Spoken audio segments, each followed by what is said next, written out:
This is Two Views Wrestling. Let's get into it. Give me a hell yeah. What? In pop culture, we're constantly searching for the next Michael Jordan, the next Tom Brady, the next John Cena. But what about the next Paul Heyman? Recently, I stumbled across a Reddit thread asking that exact question, and two names were at the forefront of that thread: CM Punk and The Miz. Interesting. But before we decide who fits that role better, or if anyone fits that role, make sure you hit that subscribe button. All right, I'm gonna tag my partner in now. I wanted to get your views on this when I seen this thread because you're a historian of wrestling. I see this listing The Miz and CM Punk being the next Paul Heyman almost as a slap in the face to those guys. I see The Miz as a closer option than Punk. I mean, CM Punk is, for a lot of people, he's kind of high up on the GOAT list. Multiple-time world champion, held the WWE title for over 400 days. I don't see how you can go from that to being a manager for somebody and standing outside the ring and watching somebody else work. I see it a little more with The Miz just because I could see him still wanting to be involved and keep his face on WWE TV to keep those side hustles going. I don't know if either one of them could really be the next Paul Heyman, though. When I seen CM Punk's name, what you just said immediately jumped out to me. So in all your knowledge of wrestling, and then in the knowledge that I have, it's a little bit splitting up because Damn You Beyond the Mat took some years of wrestling viewing off my life. You don't want the manager to overshadow his talent, and I feel like CM Punk would overshadow that. Like with Paul Heyman, I didn't think Cesaro and Curtis Axel I would flip on back and forth around that time. It just felt like this was pointless. Like Paul Heyman was bigger than those two guys.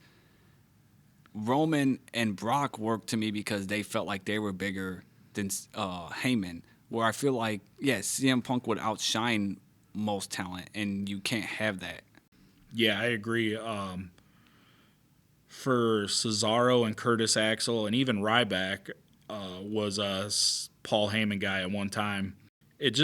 Paul Heyman was like bigger than those guys, especially with Curtis Axel and Ryback. He had them while he was feuding with CM Punk, and it never felt like it was Curtis Axel or Ryback's feud. It was Paul Heyman's feud with CM Punk. He just couldn't wrestle. And also, it was kind of a weird dynamic because to me, Paul Heyman, his whole thing is he attaches himself to people that are going to raise him up. So, of course, he's going to go with Brock Lesnar. He's going to go with CM Punk. He's going to go with Roman Reigns. Even going further back, he's going to attach himself to Rick Rude. He's not going to attach himself to Curtis Axel. Curtis Axel does nothing for Paul Heyman. Ryback was washed at the time. Cesaro had the swing that everybody liked, and that's what they tried to call him, like the king of swing or the swing master or something like that. So it's like, it almost felt like Paul Heyman was trying to do these dudes a favor instead of Paul Heyman attaching his wagon to this thoroughbred horse, you know? So that's part of why it didn't work. Heyman overshadowing them, and then why would Heyman hang out with these nerds? Like, didn't make any sense. Do you think that the role of a manager is like so diminished now where it is hard for it to work in today's wrestling world? I don't think it doesn't work. I think the issue is, like, if you go back to the 80s, 70s, and 80s, and let's use Paul Heyman and also use Jim Cornette as examples. These are guys that love the wrestling business, and they would do anything to be a part of it. Both those guys started off taking ringside pictures, taking backstage pictures for magazines, things like that. They would do things to help out in the back, help out with booking, help out with whatever. And then slowly that turned into, okay, here's two guys that, they got the gift of gab. They're good to have around. Give them somebody. Make them a manager. And they were excited and happy to do that because they were a part of the wrestling business. I think with the way the wrestling business is now, everybody wants to be a wrestler. And with a lot of the guys you see on wrestling right now, you can do that. If it was the 80s or the 70s, a guy like Darby Allin, a little pipsqueak guy like that, they're going to put him in a little crappy suit and they're going to make him a manager. So, yeah, I think it's just the nature of the beast right now. Everybody wants to be a wrestler. Nobody wants to be a manager. But I think a great manager, a guy great on the microphone, a guy that people hate, it's still workable in today's wrestling. And I think it's an easy way to get pops. Like back in the day, Bobby Heenan get up on that apron and take a shot, and that got a huge pop. So I think it's just people need to want to be a manager, and it's a dying art, and it's kind of sad that it's going away just because there's no one that, wants to be outside the ring. They want to be inside the ring. That's my view on it anyway. Yeah, like I can't think of a manager that's been that interesting to me in a long time. I understand Paul Heyman gets a lot of love, but Fission is just whatever to me. Don Callis is just Don Callis is garbage. One guy that I do like and I think could do something as a manager is Stokely Hathaway. I feel like he gets hurt because I believe he was in NXT WWE for a while, and they didn't really. I think he was he the manager for the Diamond Mine? Diamond Mine, yeah. I think given a better client, a better wrestler or stable or whatever, I think he's really good. I think he was hurt with Diamond Mine because they teased it as if it was CM Punk, and then everyone was let down, and then after that, no one cared. Yeah, and then now he's kind of with FTR, which I feel like, to me, FTR works better with an older manager. Like, it would make sense that Tully Blanchard was with FTR because he likes that old school tag team wrestling.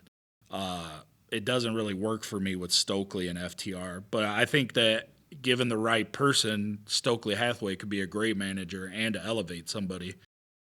Don Callis is garbage. I like Prince Nana, but I just like him with Swerve Strickland. I feel like they're a good pairing. But other than that, there's really no one that I've seen that I like. MVP is just whatever to me as well. He's just like a hanger-on with Bobby Lashley. Like, I don't see him ever trying to manage anybody else is the problem for me with MVP. I did really like Leo Rush when he managed Bobby Lashley. I know online people were like, I don't know, they didn't seem to be the biggest fan of it, but I thought it was funny as fuck, him talking shit during matches. And that also leads me to where I'm not saying he will be the next Heyman, but I think Miz is a lot closer than CM Punk as filling that role. I think he's already being teased that way a little bit with Kit Wilson, Carmelo Hayes.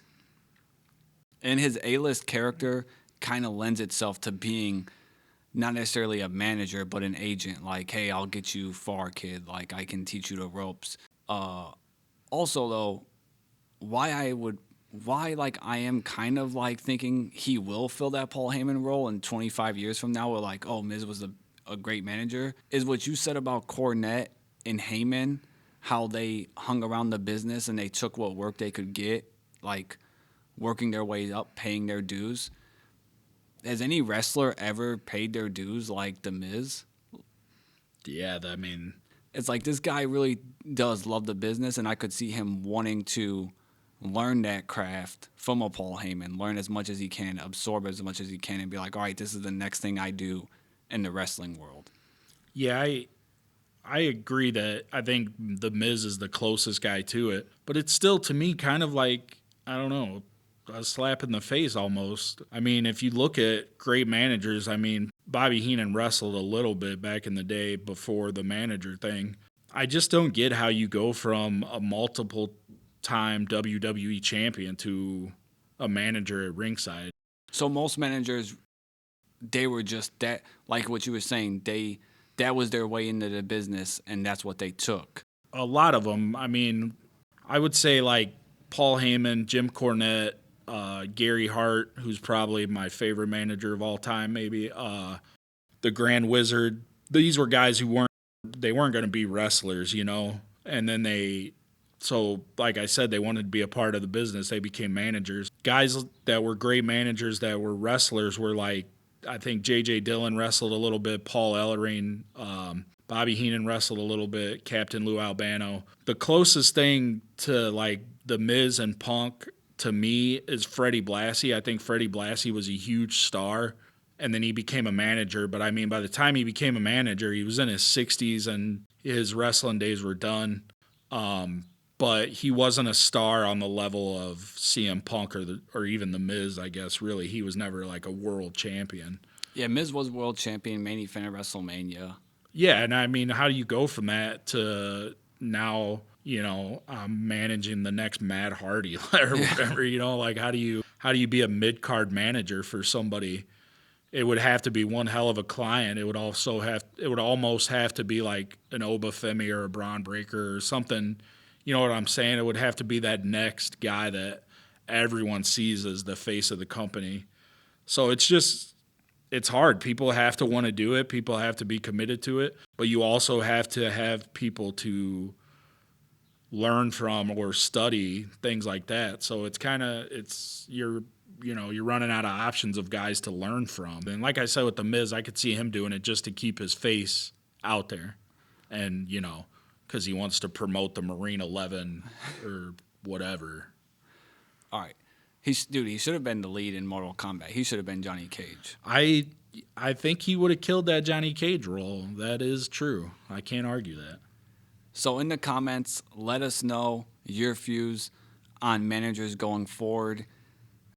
That's another round of Two Views Wrestling with Tim and Greg. If you like the show, hit follow and share it with a fellow fan. Got a hot take or match request? Send it in.